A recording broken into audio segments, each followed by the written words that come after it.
Okay, so let's dive into something pretty unsettling. Yeah. Imagine like your old school records, grades, addresses, phone numbers, all that stuff. Oh, yeah. And now picture all of that information in the hands of someone who shouldn't have it. Right. That's unfortunately the reality for a lot of students and staff across Canada after this cyber attack on PowerSchool. Yeah, PowerSchool is a big deal in education, like their cloud-based software. Oh, wow. It's used by K-12 schools all over Canada. Really? Yeah, think report cards, attendance, even like disciplinary records. It's all stored there. Wow, so this is not good. No. This isn't some small-time data breach either. No. We're talking 76% of Canadian students potentially affected. That's a lot. So in this deep dive, we're going to break down exactly what happened, Yeah. what data was compromised, and what it all means for everyone involved. Yeah. What makes this breach so worrying? Well, the hackers got unauthorized access to PowerSchool's Student Information System. It's also known as SES, through their customer portal, which is called PowerServe. I see. This all happened on December 28th, 2024. But get this, schools weren't notified until 2 weeks later. 2 weeks, wow. That delay is a big red flag. I Yeah. mean, what were they doing for those 2 weeks? You would think that a company with that much sensitive data would have protocols in place for immediate notification. You would think so, and it gets worse. Oh, no. The data that might have been accessed includes names, addresses, phone numbers, even grades and attendance records. Oh, wow. In some cases, even social security numbers might have been exposed too. That's a goldmine for identity thieves. Yeah. And to add insult to injury, PowerSchool isn't even being specific about which schools or districts were hit. Right. So how are people supposed to know if their information is even out there? Exactly. They've only said that schools in Ontario, Alberta, Saskatchewan, Manitoba, and the Maritimes were affected. Okay. But they're not saying how many, which just creates more anxiety for everyone involved. Yeah. For sure. So it's basically a nationwide scramble to figure out who's been compromised. Yeah, basically. But here's where things get interesting. Okay. Saskatchewan seems to have dodged a bullet. They did. How did they manage that? It's fascinating, actually. Back in 2019, Saskatchewan switched to their own system called My School Sask. Okay. It's centralized, so it means all their student data is kept within the province. Oh, I see. It seems like this decision, which some people probably thought was risky at the time, is what protected them from the PowerSchool breach. So by keeping their data separate, they basically accidentally built a firewall. Yeah, you could say that. That's huge for Saskatchewan. It is. It makes you wonder about the trade-offs, though. Yeah. Is a centralized system actually safer, or does it create a bigger single target? That's the million-dollar question. Yeah. I guess think about it like this: a centralized system is like having one really strong lock on your front door. I like that. It might be harder to break into, but if someone does get in, Oh, yeah. they have access to everything inside. That's a great analogy. That makes it really clear. Thanks. So Saskatchewan basically got lucky, They did. but there is one exception, right? Yeah. One school division was still using PowerSchool. You're right. Yeah. Prairie Spirit School Division. They were using PowerSchool until 2022, so they unfortunately got caught up in this breach. Oh, no, that's terrible. Yeah, it really shows how these decisions about data management, even ones that seem small, can have huge consequences down the road. It's like a ripple effect. Yeah. Speaking of ripple effects, this goes way beyond just the data itself. Right. What are some of the other bigger impacts of these kinds of cyber attacks on schools? I mean, think about it. Schools are basically run on their networks these days. Totally. You're absolutely right. A cyber attack can bring a school to a standstill. Yeah. Think about lesson plans, Yeah. communicating with parents, even things like online learning platforms. Oh, yeah. It can cause chaos in a school. I bet. And let's not forget about the erosion of trust. Right. I mean, schools really need students, parents, and staff to feel confident that their information is protected. For sure. And breaches like this can really damage that trust and make it really hard to rebuild relationships and create a sense of security again. It's like a huge violation of privacy. Yeah. And then there's also the financial burden. Oh, yeah. The money. Dealing with a cyber attack is incredibly costly. Yeah. Like, what kind of costs are we talking? Legal fees, credit monitoring services for everyone affected. Oh, wow. It's a huge strain on already really tight budgets. It's like a double whammy. Yeah. They lose all this data and then have to pay even more to deal with the fallout. Exactly. It's a nightmare scenario. It is. So what is the motivation behind these attacks? Yeah. Why are schools being targeted? A cybersecurity expert named Ivo Weens from CDW Canada said it best. Okay. He said that cybersecurity used to be a topic for the boardroom. Now it's a conversation at the kitchen table. That's a good quote. Yeah, and he's right. Okay. Cyberattacks are often about money. Yeah, that makes sense. And schools are being targeted more and more because they often have so much data, Duh. but their security isn't always the strongest. So they're seen as easy targets. I guess that makes sense if you're a criminal. It does. What are some of the most common ways that they try to take advantage of those vulnerabilities? Well, one of the most common ways is ransomware. Oh, yeah, I've heard of that. They basically hold the school systems hostage until they get paid. Wow. Another way is identity theft, using that stolen data to open credit cards, take out loans, all that kind of stuff. It's kind of terrifying how easy it seems for these criminals to cause so much damage. It is. So what can schools do to protect themselves? Are there any steps they can take to be proactive about it? It all starts with awareness. Okay.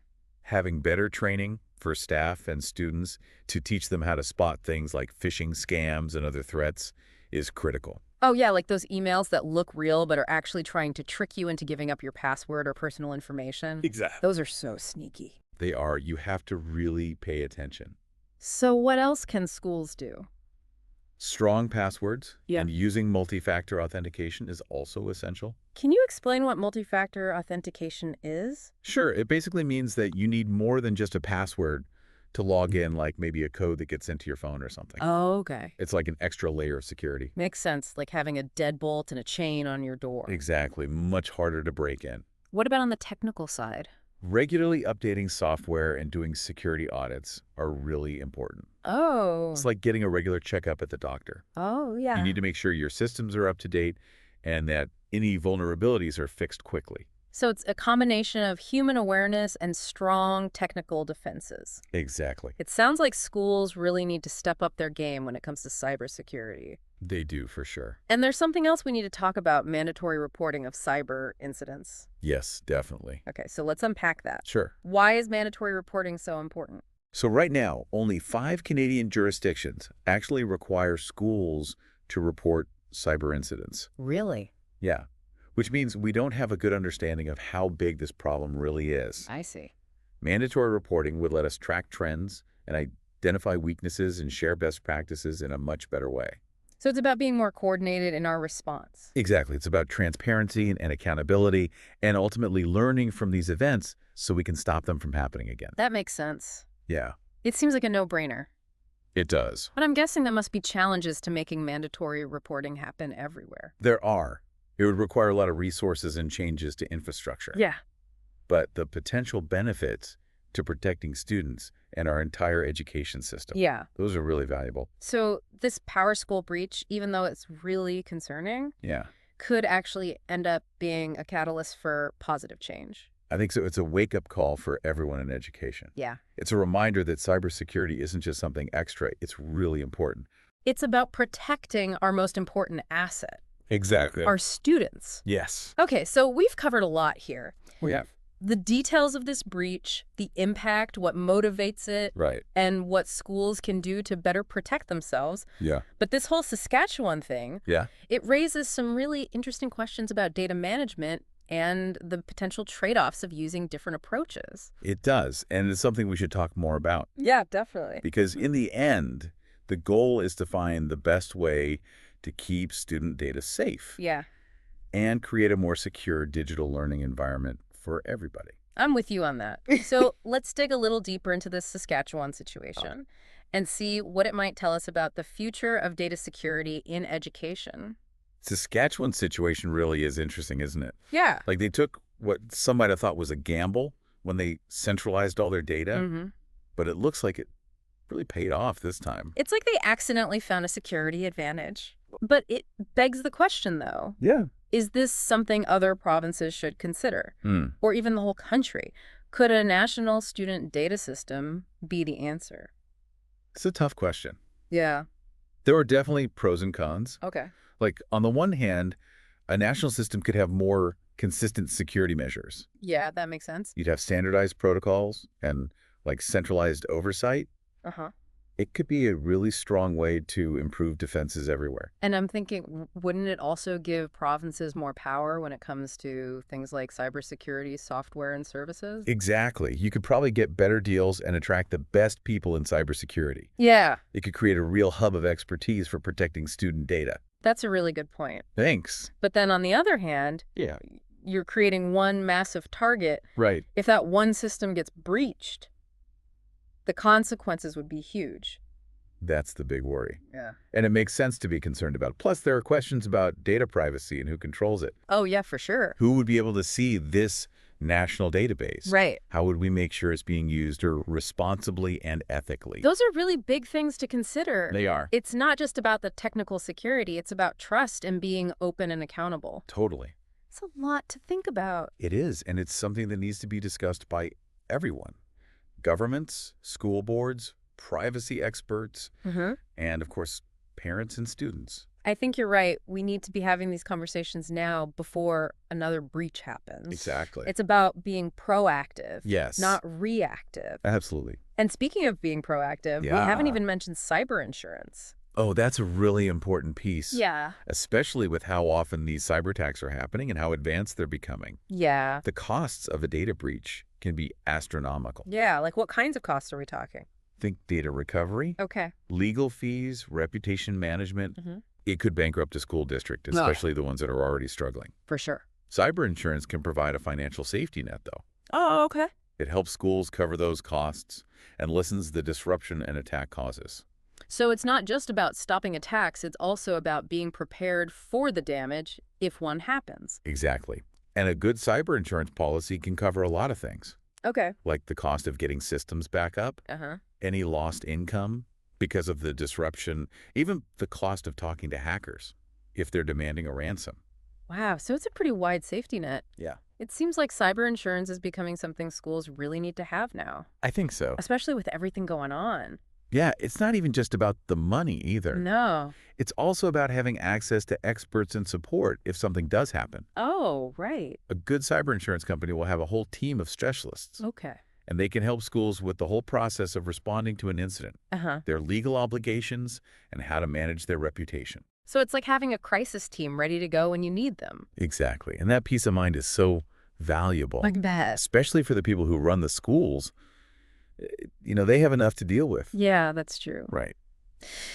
Yeah, this whole conversation really makes it clear that cybersecurity isn't just an IT problem. Yeah. It's something that the whole education system needs to think about strategically. I agree completely. Yeah, Oh. It needs to be addressed from the top down with a plan that includes everything from technical safeguards to staff training to knowing what to do if something happens. Yeah, I think you're right. And it's not just about protecting data. No. It's about making sure our education system stays strong Yeah. and that students, parents, and communities can still trust it. Well said. It's a responsibility we all share. Absolutely. It's about realizing that cybersecurity is everyone's business. Right. It's about asking questions and expecting better protection for the people who are most at risk. I like that. This PowerSchool breach, Yeah, it's definitely concerning. it is. But it's also a chance to learn and change and build a better future for schools that can withstand these kinds of things. That's a good way to look at it. Yeah, it's about not focusing on the negative, but using it to make things better. I agree. And speaking of change, Yeah. I want to talk about the role that individuals play in this, Okay. students and parents. Okay. Yeah, it's easy to feel powerless when these big breaches happen. Right. So what can we do as individuals to actually make a difference? Well, for one, parents can be more proactive about asking questions. Okay. Talk to your kids' school about their cybersecurity policies, Okay. their data privacy practices, their plan for if something happens. So it's about being informed and involved, Exactly. Not just assuming that everything's taken care of. right? And also make sure your kids know basic online safety tips. Oh, yeah, like what kind of things? Things like strong passwords, being careful about what they share online, and how to spot those phishing scams. Right, those sneaky emails. Yeah. So basically you're saying empower them with knowledge so they can be safe online. Exactly. And students themselves can actually do a lot too, right? Yeah. By reporting any suspicious activity. Yeah, if they see something weird on a school computer or get an email that seems off, they should report it right away. So it's about creating an environment where everyone feels like they can speak up. Yes, and be part of the solution. Because cybersecurity isn't just the job of the IT people or the school administrators. Right. It's a team effort. Exactly. We all have to work together to create a safer digital environment for learning. So we've talked about what schools can do, Uh-huh. what governments can do, Yeah. what we can do as individuals. Right. It's a complex problem that needs a solution with many parts. It does. But the important thing to remember is that it's not impossible. Yeah. We can make a difference. We can. We can protect schools, our students, and all that data. It's about going from being afraid to taking action. I love that it's about knowing that we can shape the future of cybersecurity in education. And that's a really powerful message. It really feels like we're at a turning point when it comes to cybersecurity in education. Yeah. We've got all these different systems and security measures, and it's just not enough. It's like we're trying to build a fortress, but we're only using like scraps of wood and duct tape. Yeah. We need something way better and stronger. Yeah, for sure. And that makes me think about this whole idea of a national student data system again. Uh-huh. Is that something that could actually work? Canada's a huge country It is. with all these different needs and different systems in each province. Yeah, it would be a massive project. I bet. It would take a lot of work from the federal and provincial governments. Yeah. And we would need the school boards and privacy experts to agree too. Not to mention the public. Right. There would have to be a lot of conversations with people, and everything would have to be really transparent so everyone feels okay about a central system storing their kids' data. I agree completely. But is it even a conversation worth having? I think so. Yeah. Like we've seen how vulnerable things are right now. Yeah, that's true. And we have to look at every option to make things more secure. Okay, so like with anything else, there are going to be compromises. Yeah. Like maybe more security means less control for individual schools, or things aren't as flexible. That's true. And it all comes down to the detail. Yeah. What kind of details are we talking? Yeah. How would a national system be managed? Okay. Who gets to see the data? Yeah. What would we do to stop people from misusing it? Yeah, those are really important questions. They are. Okay, so let's just imagine for a second Okay. that we could create a national student data system that was really secure Uh-huh. and open and accountable. Okay. What would that look like? I think privacy would have to be the most important thing. Okay. We would only collect data that was absolutely necessary, and we would have really strict rules about how that data could be used or shared. So it's not about creating this giant database with every single detail about a student's life. No, not at all. It's about being careful and responsible with the data that's collected. Exactly. And of course, we would need really strong cybersecurity measures in place too. Like what kind of things? Things like encryption, multi-factor authentication, Yeah. regular security checks, Okay. all the best practices we've been talking about. Right. And we would need to be constantly monitoring it and watching for threats. Absolutely. You can't just set it up and forget about it. Yeah, that might make sense. You would need a whole team of experts Yeah. who are always on the lookout for vulnerabilities and ready to deal with new threats. So it's a huge amount of work, It is. but it could also be really amazing. Yeah. Imagine being able to use all that data to improve education, but also knowing that it's protected to the highest standard. That's the goal. And it's definitely something worth aiming for. Okay. It's about understanding that protecting data isn't just a technical problem. It's an opportunity to create a better future for kids. I like that it's about seeing cybersecurity not as a problem, but as something that helps us make progress. Well said. And in the end, I think it's all about empowerment. Okay. It's about giving students, parents, and teachers the knowledge and skills they need to be safe and confident in the digital world. It's about making cybersecurity something we think about all the time, Yeah, not just in school, but in every part of our lives. exactly. And that's where we end our deep dive for today. Okay. But the conversation doesn't have to end here. Right. We hope you keep thinking about these things. Yeah. Keep asking questions. For sure. And keep pushing for a more secure digital future for everyone. Yeah, I think that's really important. It is. Knowledge is power. Absolutely. And the more we know about the threats that are out there, Yeah, the better we can protect ourselves and the people we care about. I agree completely. Thanks for joining us on this deep dive. It was great talking with you. You too, and until next time, stay curious, stay informed, and stay safe online.